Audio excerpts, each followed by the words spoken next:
I came to the War College faculty last summer. I'm actually a State Department Foreign Service officer, so this is a little bit of a different experience for me, but I'm really excited to be able to share the interagency experience with our students here at the War College. I'm in the Department of National Security and Strategy, so we always say we put the college in the War College, but we're focused on the more academic parts of the school, looking at theory and practice of national security policy, and so it's been a great time here. Professionally, my interest, and I would say also my passion, is U.S.-Asia relations. I've spent my entire 20-plus year career either working in the region or working on Asian issues in Washington. But actually, my interest in Asia goes back even further. When I was in high school, I was in actually Tokyo when the Soviet bloc began to crumble. The students in Tiananmen Square were unfortunately gunned down, and that left a deep impression on me. One of the major impressions or takeaways was that the U.S. is going to be in Asia for the long haul. The Cold War may be over in Europe, but we still have a lot of commitments that are going to be enduring in the region. So from that time, I decided to focus my academic and then later professional career on the East Asia region.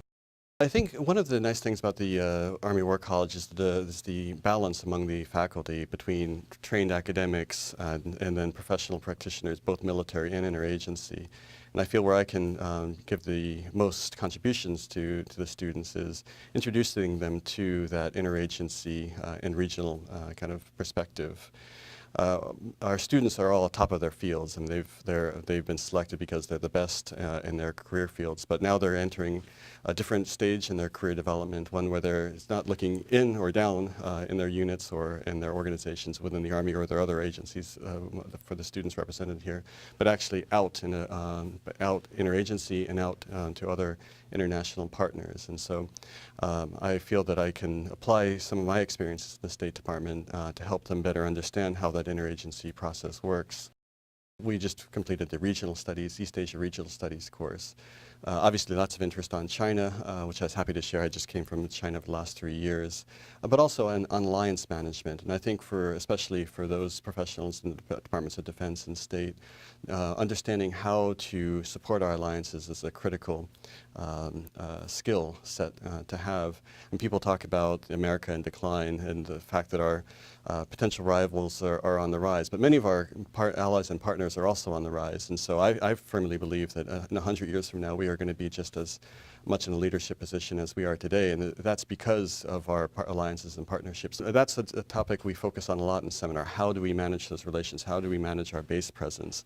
How do we leverage partner capacity? How do we use our friends and allies to advance our common interests? And I think that's the very dynamic discussions we have in class, I think, will help orient the students when they go out into the policy world. Many of them will be going to the Joint Staff or OSD or State Department or COCOMs, combatant commands in policy positions where they can think about these factors they maybe they had not kind of considered previously during their more tactical or operational career backgrounds.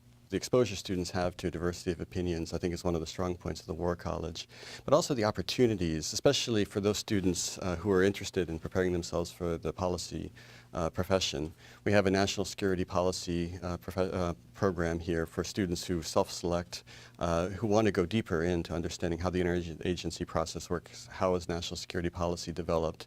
For example, they spend time working in an agency, either a State Department or the Defense Department or a National Security Council, where they get a chance firsthand to have exposure to the policy process and get to interact more exclusively or more intensively with national security professionals. So I think that students coming here have, in addition to the core curriculum, which I think is very strong, it gives them a wide exposure, both academically and professionally, I think have many opportunities to deepen specific skill sets that will prepare them for future assignments.